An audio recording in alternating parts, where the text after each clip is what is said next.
here's some quizzes to the quiz that you took. So this is very similar to problem 8 on homework 3. So there are two conducting shells. This has, here, grab a pen. This has a charge of 2 nanocoulombs. This has a charge of 6 nanocoulombs. Okay, so R less than R1 is going to be inside the conductor, right? Inside the conductor, and we know that's going to be E equals 0 because if we looked at this Gaussian surface, then the charge enclosed would be 0. Okay, so I'm hoping that part A was pretty straightforward because you've done a gazillion Gauss's law problems before. So that is not the equation. As I say, we've done a gazillion Gauss's law problems, but apparently can't write Gauss's law correctly. Okay, so when we are in that region, then our area is 4 pi r squared, and our Quincke is 2 nanocoulombs. Okay, and so we're going to just write it over here. So by the way, right, so this is 2 nanocoulombs over 4 pi epsilon naught r squared. 1 over 4 pi epsilon naught is k, right, which is 9 times 10 to the 9th. 2 nanocoulombs is 2 times 10 to the negative 9th, and then r squared. So 18 over r squared was your answer there. All right, and then of course outside, same exact thing, except our Quincke is going to be 4 pi r squared is going to be 2 plus 6, right? Nanocoulombs. So it's EK 8 nanocoulombs for r squared, so that's 9 times 10 to the 9th and 8 times 10 to the negative 9th r squared. So that is 72 over r squared. Okay. Okay, so part A hopefully felt totally good Gauss's law wise. Okay, I'm going to sketch something out before we sort of think about how this goes. So I'm just going to sketch it right here. And I'll remind you that our to infinity and back in is sort of where we go. So at infinity, the potential is 0, okay?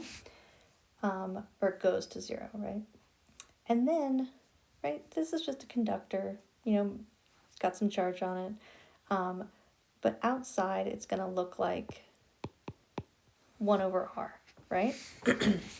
And then that, so that's it's proportional to 1 over r. You know that there's going to be some kind of Q, and it's going to be that Quincke.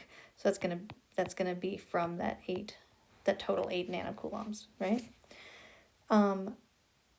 So then when you get to this surface, okay, the V that we get out here, that function, that V at R2 is going to be the potential at that surface. And that will be an interesting point for the next part, right? When we're doing a graph, right?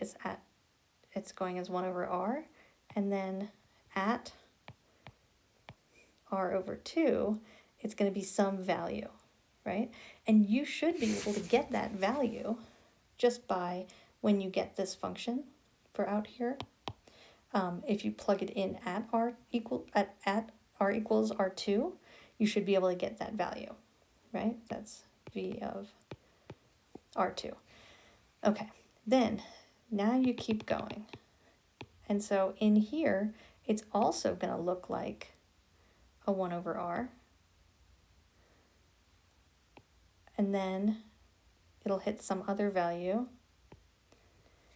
And this value is V at R1 plus V at R2, okay? And then it's going to stay. So we're kind of like thinking through this just because we kind of know what's going to happen. But so I've kind of done part C already just thinking through what's going to happen. But let's do all the math, get all the numbers. Okay, so I'm going to erase this. Okay, looks like I didn't get everything erased. But we're going to start at part 3, and we'll come back to that picture as we keep going. I just wanted to sort of give you an overview. So when we do delta V, we start at infinity, and we're going to some point, little r, right?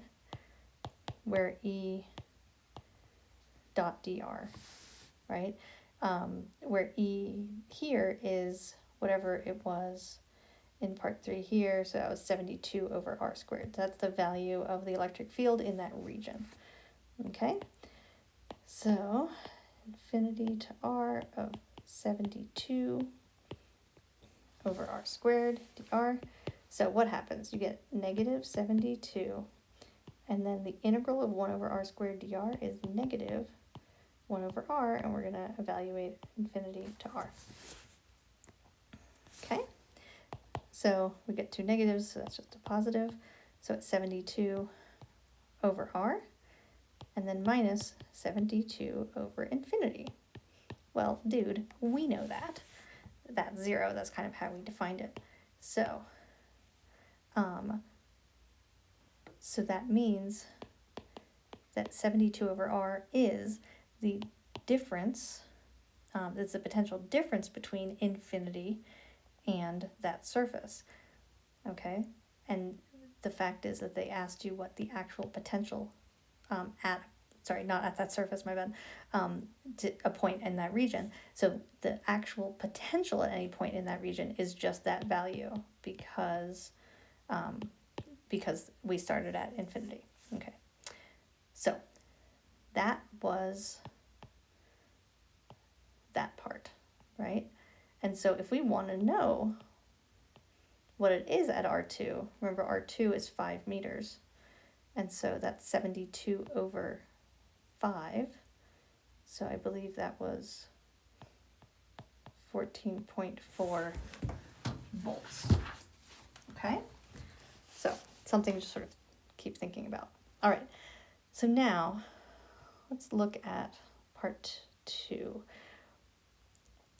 I kind of wish I had more room here, but maybe I'll use this top part here.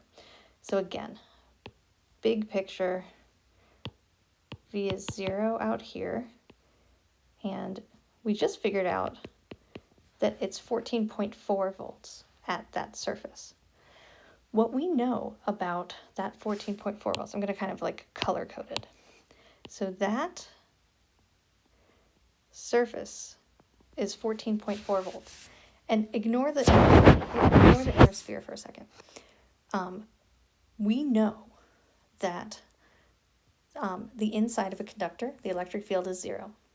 If the electric field is 0, the potential cannot change.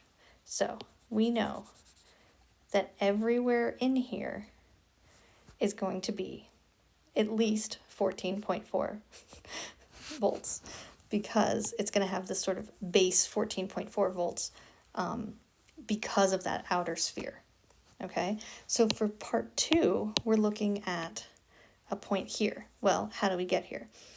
We go infinity to here, so we know that that is 14.4 volts, and then we go and then we go R2 to R. So now delta V from infinity to R2, and then, negative, and then R2 to R.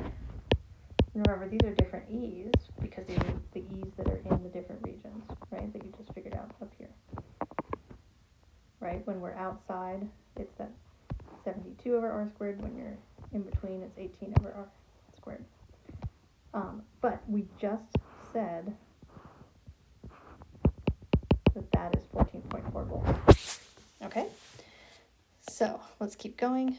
14.4 volts minus, so R2, I'm just going to put in my 5 here, to R. E in that region is 18 over r squared dr. So 14.4 volts, and that's plus 18 over r from 5 to r, right? So that was a little quick there, but hopefully you followed that. So I have 14.4, all right, I'm stopping writing volts. 18 over r minus 18 over 5, right? That was our integral. So 18 over 5 is a number. It is 18 over 5 is 3.6. So 14.4 minus 3.6 is 10.8 volts plus 18 over r. All right, so that is that center part.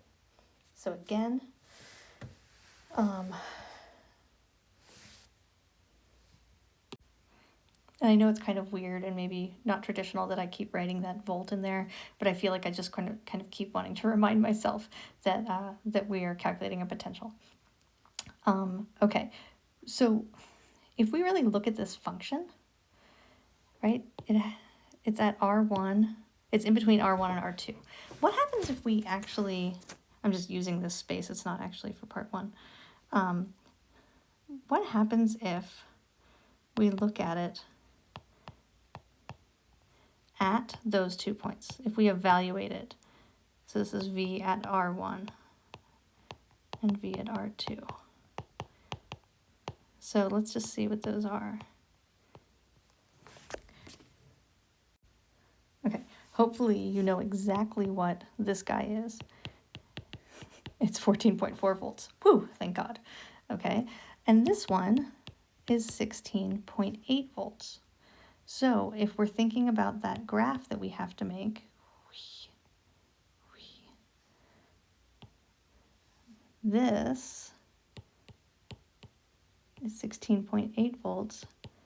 That is 14.4, right?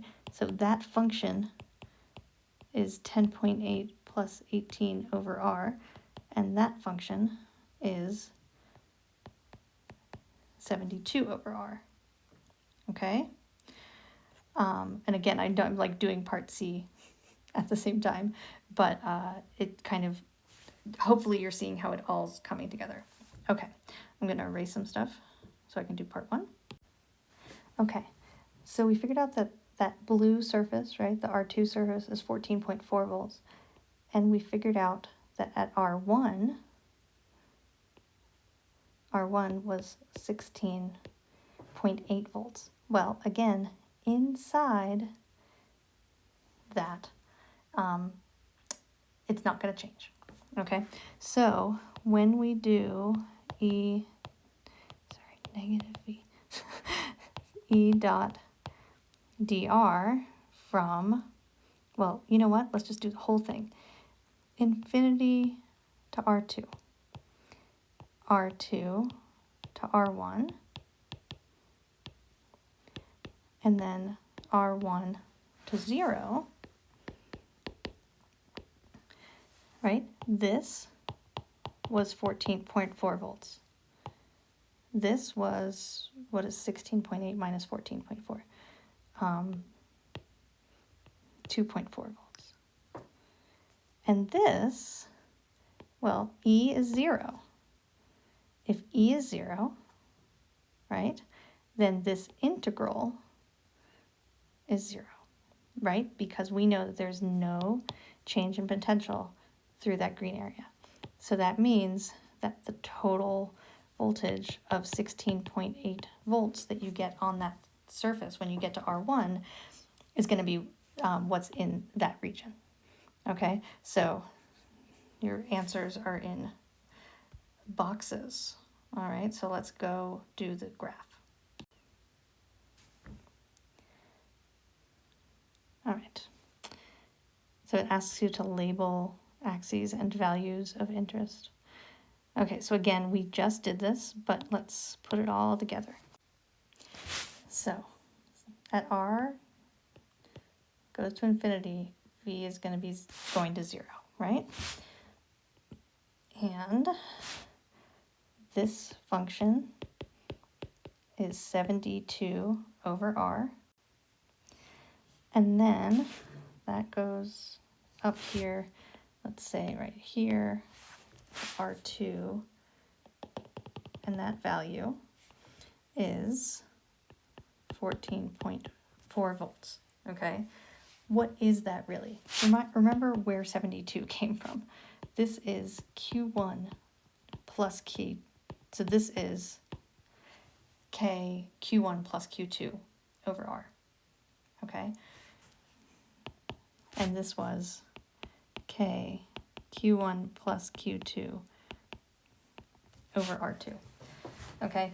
So the reason I'm writing this to remind you is when you are outside, right, you're seeing this whole charge enclosed, right? Your 2 plus your 6, okay? So, and then there's our value, and then it keeps going. This is the function 18 over R, which is K Q1 over R. So again, you're in here. So you see the charge enclosed. That was a 2 nanocoulomb. K was 9 times 10 to the 9th. So that's how you got that 18. But again, you're seeing the charge enclosed. So right here, it looks like KQ1 over R. Now, this 18 over R is only just what that function looks like. Obviously, there is an offset, right?